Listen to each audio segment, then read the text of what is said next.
Hi friends, welcome to ಮನಸ್ಸು creations YouTube channel. ನೋಡಿ, ಇವತ್ತು ನಾನು ಏನು ಮಾಡೋಣ ಅಂದ್ಕೊಂಡಿದ್ದೀನಿ ಅಂದರೆ ಹಾಗಲಕಾಯಿ ತುಂಬ ಒಳ್ಳೆಯದು ಹೆಲ್ತ್ಗೆ. ಶುಗರ್ ಪೇಷಂಟ್ಸ್ಗಂತೂ ತುಂಬಾ ಒಳ್ಳೆಯದು. ಸೊ ಅವ್ರಿಗೆ ವಾರಕ್ಕೆ 2-3 ಸಲ ಇದ್ರದ್ದು ಜ್ಯೂಸ್ ಆಗಲಿ, ಪಲ್ಯ ಆಗಲಿ, ಚಪಾತಿಗೆ ಆ ಥರ ಮಾಡಿಕೊಟ್ರೆ ತುಂಬ ಚೆನ್ನಾಗಿರುತ್ತೆ. ಶುಗರ್ ಲೆವೆಲೆಲ್ಲ ತುಂಬ ಕಂಟ್ರೋಲ್ಗೆ ಬರುತ್ತೆ. ಅದೆಲ್ಲರಿಗೂ ಗೊತ್ತಿರೋ ವಿಷಯನ ಅಲ್ವಾ.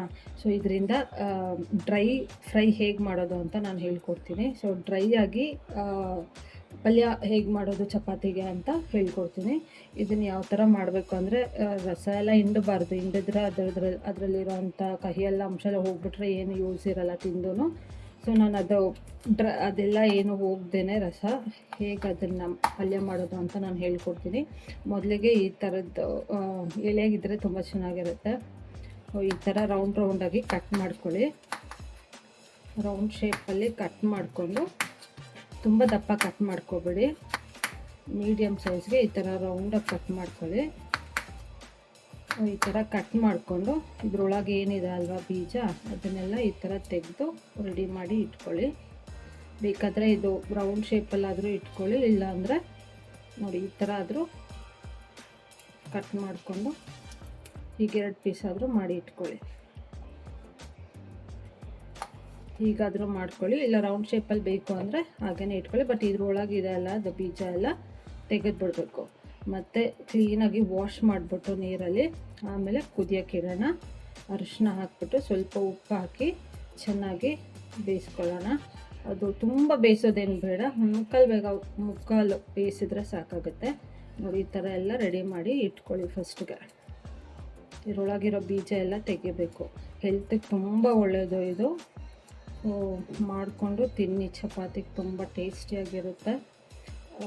ಕಹಿ ಇರುತ್ತೆ, ಹೌದು, ಇಷ್ಟಪಡಲ್ಲ ಮಕ್ಕಳು. ಆದರೆ ಕಹಿ ಇಲ್ಲದೇ ಹೇಗೆ ಮಾಡೋದು ಅಂತ ನಾನು ಹೇಳ್ಕೊಡ್ತೀನಿ. ನೋಡಿ ಈ ಥರ ಎಲ್ಲ ಕಟ್ ಮಾಡಿ ಚೆನ್ನಾಗಿ ವಾಶ್ ಮಾಡಬೇಕು. ನೀರು ಹಾಕ್ಬಿಟ್ಟು ಒಂದು 2-3 ಸಲ ನೀರಲ್ಲಿ ಚೆನ್ನಾಗಿ ವಾಶ್ ಮಾಡ್ಕೊಳ್ಳಿ. ವಾಶ್ ಮಾಡಿಬಿಟ್ಟು ಸ್ಟವ್ ಆನ್ ಮಾಡಿ ಕುದಿಯೋಕೆ ಇಡೋಣ.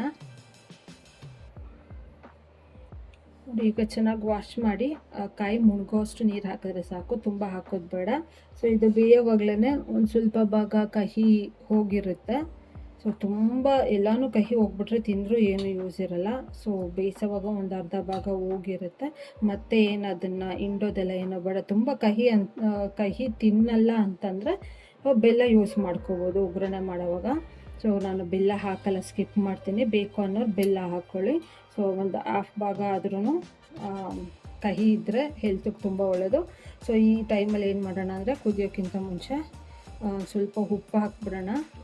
ಉಪ್ಪು ಹಾಕಿದ್ರೆ ಕಾಯಿಗೂ ಹಿಡಿಯುತ್ತೆ ಮತ್ತು ಬೇಗನೂ ಬೇಯುತ್ತೆ ಕಾಯಿ. ಮತ್ತು ಸ್ವಲ್ಪ ಅರಿಶಿನ, 1 ಸ್ಪೂನ್ ಅರಿಶಿನ ಹಾಕಿ ಇದನ್ನು ಕುದಿಯೋಕೆ ಇಡೋಣ. ಬೇಯಬೇಕು. ಮತ್ತು ಇದು ಒಂದು ಮುಕ್ಕಾಲು ಭಾಗ ಬೆಂದರೆ ಸಾಕಾಗುತ್ತೆ. ಸೊ ಬನ್ನಿ ಈಗ ಸ್ಟವ್ ಆನ್ ಮಾಡಿ ಕುದಿಯೋಕೆ ಇಡೋಣ. ನೋಡಿ ಕುದೀತಾ ಇದೆ ಹಾಗಲಕಾಯಿ. ಇನ್ನು ಬೇಯಬೇಕು. ಒಂದು 4ರಿಂದ 5 ನಿಮಿಷ ಕುದಿಸ್ಕೊಳ್ಳಿ ಸಾಕಾಗುತ್ತೆ. ಅಷ್ಟೊತ್ತಿಗೆ ಬೆಂದಿರುತ್ತೆ. ತುಂಬ ಬೇಯಿಸೋಕೆ ಹೋಗಬೇಡಿ, ತುಂಬ ನುಣ್ಣಗಾಗಿರುತ್ತೆ. ಸೊ ಒಂದು ಮುಕ್ಕಾಲು ಭಾಗ ಬಿಸಿದ್ರೆ ಸಾಕು. ಉಪ್ಪನ್ನು ಅರಿಶಿನ ಹಾಕಿ ಬೇಯಿಸ್ಕೋಬೇಕು.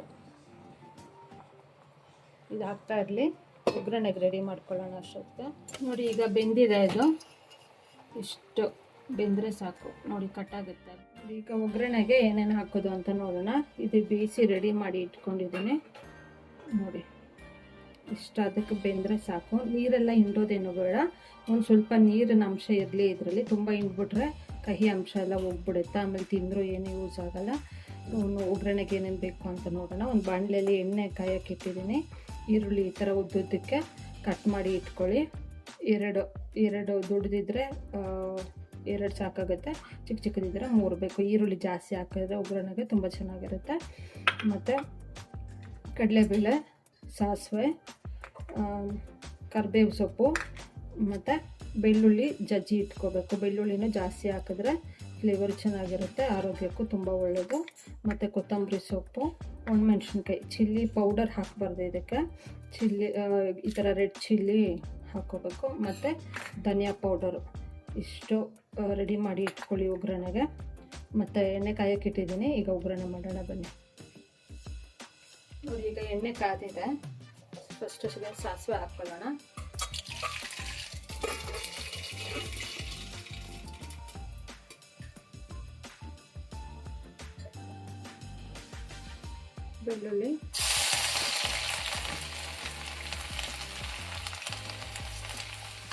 ಬೆಳ್ಳುಳ್ಳಿ, ಸ್ವಲ್ಪ ಗೋಲ್ಡನ್ ಬ್ರೌನ್ ಆಗೋವರೆಗೂ ಫ್ರೈ ಮಾಡ್ಕೊಳ್ಳಿ.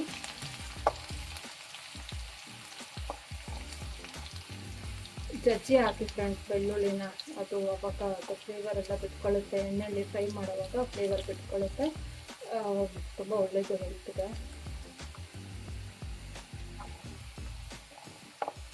ಚೆನ್ನಾಗಿ ಫ್ರೈ ಮಾಡ್ಕೊಳ್ಳಿ. ನೆಕ್ಸ್ಟು ಕಡಲೆಬೇಳೆ ಹಾಕೋಣ.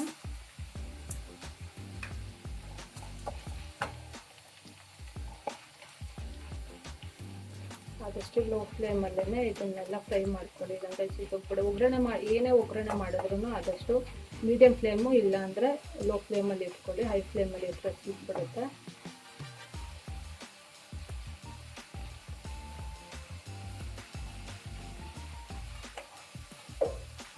ನೋಡಿ, ಕಡಲೆಬೇಳೆ ಬಂದಿದೆ. ಈಗ ಈರುಳ್ಳಿ ಕಟ್ ಮಾಡಿ ಇಟ್ಕೊಂಡಿದ್ವಲ್ಲ, ಈರುಳ್ಳಿ ಹಾಕೋಣ.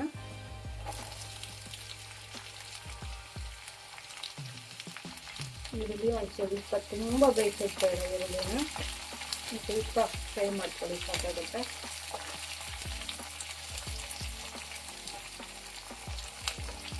ಇದು ಡ್ರೈ ಆಗಿದ್ದರೆ ಚಪಾತಿಗೆ ಚೆನ್ನಾಗಿರುತ್ತೆ. ಗ್ರೇವಿ ಥರ ಇದ್ರೂ ಚೆನ್ನಾಗಿರುತ್ತೆ. ನೆಕ್ಸ್ಟ್ ವಿಡಿಯೋದಲ್ಲಿ ಗ್ರೇವಿ ಥರ ಹೇಗೆ ಮಾಡೋದು ಅಂತ ಹೇಳ್ಕೊಡ್ತೀನಿ. ಕರಿಬೇವು,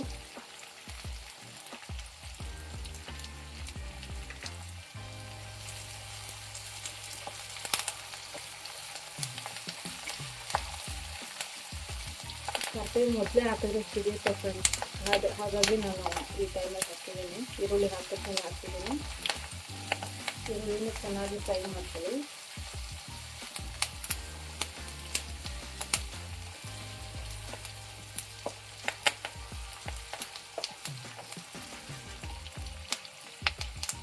ಹಿಂಗಿರೋ ಮೆಣಸಿನ್ಕಾಯಿ,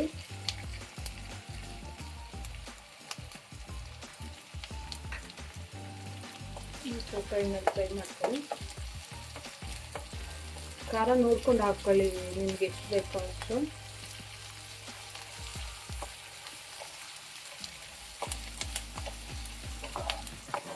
ಈರುಳ್ಳಿ ಸ್ವಲ್ಪ ಜಾಸ್ತಿ ಹಾಕಿದ್ರೆ ಇದು ತುಂಬ ಚೆನ್ನಾಗಿರುತ್ತೆ ಈ ಹಾಗಲಕಾಯಿ ಫ್ರೈಗೆ.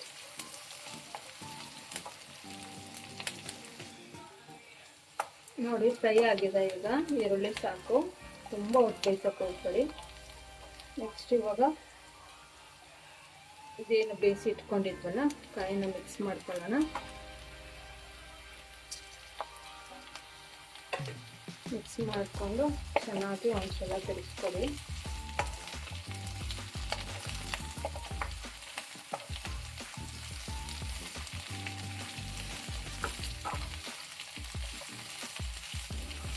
ಬೇಯುವಾಗ ಉಪ್ಪು ಹಾಕಿದ್ವಲ್ಲ, ಸೊ ಈ ಟೈಮಲ್ಲಿ ಒಂದು ಸ್ವಲ್ಪ ನೋಡಿಕೊಂಡು ರುಚಿಗೆ ಬೇಕಾದಷ್ಟು ಒಂದು ಸ್ವಲ್ಪ ಉಪ್ಪು ಹಾಕ್ಕೊಳ್ಳಿ. ಆಗಲೇ ಹಾಕಿದ್ದೀವಿ, ಇವಾಗ ಒಂದು ಸ್ವಲ್ಪ ಹಾಕ್ಕೊಳ್ಳಿ.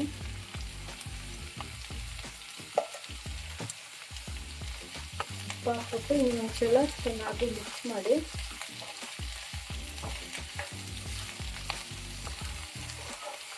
ನೀರೇನ ಹಾಕೋದು ಬೇಡ ಫ್ರೆಂಡ್ಸ್, ಹೇಳುತ್ತೆ ಯಾಕಂದರೆ ಫ್ರೈ ಮಾಡೋದ್ರಿಂದ ಎಣ್ಣೆಲ್ಲ ಫ್ರೈ ಆಗಬೇಕು.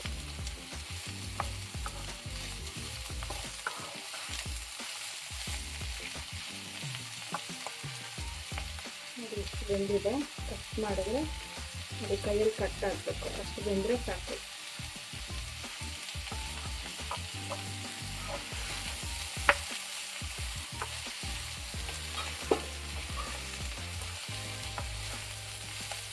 ಈ ಟೈಮಲ್ಲಿ ಉಪ್ಪು ಹಾಕಿದಾಗ್ತಲ್ಲ, ಇದಕ್ಕೆ ಒಂದು ಸ್ವಲ್ಪ ಅರಿಶಿನ ಹಾಕೊಳ್ಳೋಣ. ಆಗಲೇ ಬೇಯಿಸೋಕೆ ಕೂಡ ಅರಿಶಿನ ಹಾಕಿದ್ವಿ, ಇವಾಗ ಸ್ವಲ್ಪ ಅರಿಶಿನ ಹಾಕೊಳ್ಳೋಣ, 1 ಸ್ಪೂನು.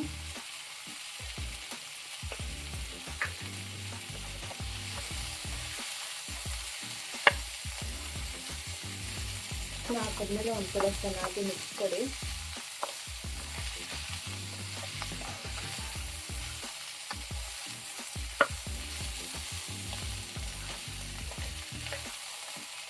ಆಮೇಲೆ ಧನಿಯಾ ಪೌಡರ್ ಹಾಕ್ಕೊಳ್ಳೋಣ. ಧನಿಯಾ ಪೌಡರು 2 ಸ್ಪೂನ್ ಹಾಕಿ. ಇದು ಮನೆಯಲ್ಲೇ ಮಾಡಿರೋ ಧನಿಯಾ ಪೌಡರು, ಹೊರಗಡೆಯಿಂದ ಬಂದಿರೋದಲ್ಲ. ಮನೆಯಲ್ಲೇ ಆದಷ್ಟು ಮನೆಯಲ್ಲೇ ಮಾಡ್ಕೊಳ್ಳಿ. ಧನಿಯಾ ಪೌಡರು ಚೆನ್ನಾಗಿರುತ್ತೆ.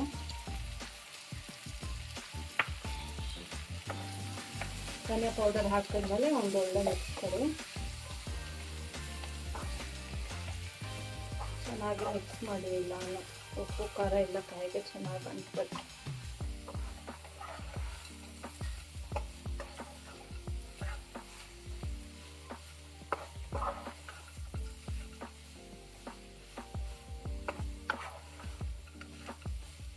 ನಿಮ್ಗೆ ಬೇಕಂದರೆ ಈ ಟೈಮಲ್ಲಿ ಬೆಲ್ಲ ಹಾಕ್ಕೋಬೋದು. ಕಹಿ ಆಗಲ್ಲ ಅನ್ನೋರು ಈ ಟೈಮಲ್ಲಿ ಬೆಲ್ಲ ಹಾಕ್ಕೊಂಡ್ರೆ ಅಷ್ಟು ಕಹಿಯಾಗಿರಲ್ಲ.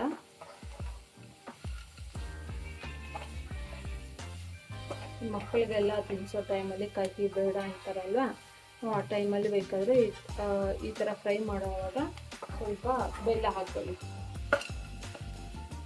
ನಾನು ಬೆಲ್ಲ ಸ್ಕಿಪ್ ಮಾಡ್ತಾ ಇದ್ದೀನಿ, ನಾನು ಹಾಕ್ತಾ ಇಲ್ಲ. ಚೆನ್ನಾಗಿ ಮಿಕ್ಸ್ ಆಗಬೇಕು. ಅದಾದಮೇಲೆ ಕೊತ್ತಂಬರಿ ಸೊಪ್ಪು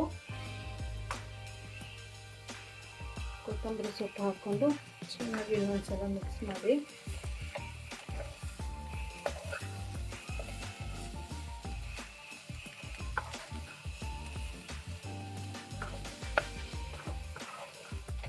ಮಿಕ್ಸ್ ಆದಮೇಲೆ ಮುಚ್ಚಿಟ್ಬಿಡಿ. ಇದನ್ನು ಮುಚ್ಚಿಬಿಟ್ಟು ಒಂದು ನಿಮಿಷ ಹಾಗೆ ಲೋ ಫ್ಲೇಮಲ್ಲಿ ಹಾಗೆ ಕಾಯ್ತಾ ಇರಲಿ.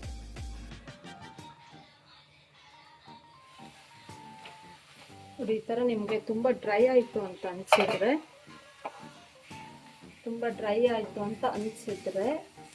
ಏನು ಮಾಡ್ತೀರಾ ಅಂದರೆ, ಈ ಥರ ನೀರಿರುತ್ತಲ್ಲ, ಸುಮ್ಮನೆ ಕೈಯಲ್ಲಿ ಹೀಗೆ ತೊಗೊಂಡು ಸುಮ್ಮನೆ ಹೀಗೆ ಮಾಡ್ಕೊಳ್ಳಿ, ಸಾಕಾಗುತ್ತೆ.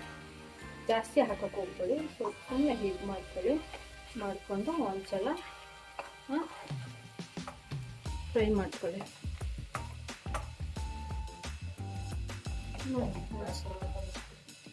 ರೆಡಿ ಆಗಿದೆ. ರೆಡಿ ಇದೆ. ಈಗ ಸರ್ವ್ ಮಾಡೋಣ. ಸ್ಟವ್ ಆಫ್ ಮಾಡ್ಕೊಳ್ಳಿ. ನೋಡಿ, ಈಗ ರೆಡಿ ಆಗಿದೆ. ಹಾಗಲಕಾಯಿ ಡ್ರೈ ಫ್ರೈ ಚಪಾತಿಗೆ ತುಂಬ ಚೆನ್ನಾಗಿರುತ್ತೆ. ಮಾಡ್ಕೊಂಡು ತಿನ್ನಿ, ಬೇಗನೂ ಆಗುತ್ತೆ. ಹೆಲ್ತ್ಗೂ ತುಂಬ ಒಳ್ಳೆಯದು. ಶುಗರ್ ಪೇಷಂಟ್ಸ್ಗೆ ವಾರಕ್ಕೆ 2-3 ಸಲ ಈ ಥರ ಮಾಡಿಕೊಡಿ ಚಪಾತಿಗೆ. ಶುಗರೆಲ್ಲ ತುಂಬ ಕಂಟ್ರೋಲಿಗೆ ಬರುತ್ತೆ. ಮತ್ತು ಇದನ್ನು ಗ್ರೇವಿ ಥರನೂ ಮಾಡ್ಬೋದು. ನಾನು ಹೇಗೆ ಮಾಡೋದು ಅಂತ ನೆಕ್ಸ್ಟ್ ವೀಡಿಯೋದಲ್ಲಿ ತೋರಿಸ್ತೀನಿ. ಮತ್ತು ಸಾಂಬಾರು ಟೈಪಲ್ಲೂ ಮಾಡ್ಬೋದು. ಒಣಗಿರೋ ಕಡಲೆಬೇಳೆ ಇರುತ್ತಲ್ವ, ಸೊ ಅದರಲ್ಲಿ ನೋಡಿ. ಹಾಗಲಕಾಯಿ ಡ್ರೈ ಫ್ರೈ ರೆಡಿ ಆಗಿದೆ. ತುಂಬ ಟೇಸ್ಟಿಯಾಗಿರುತ್ತೆ.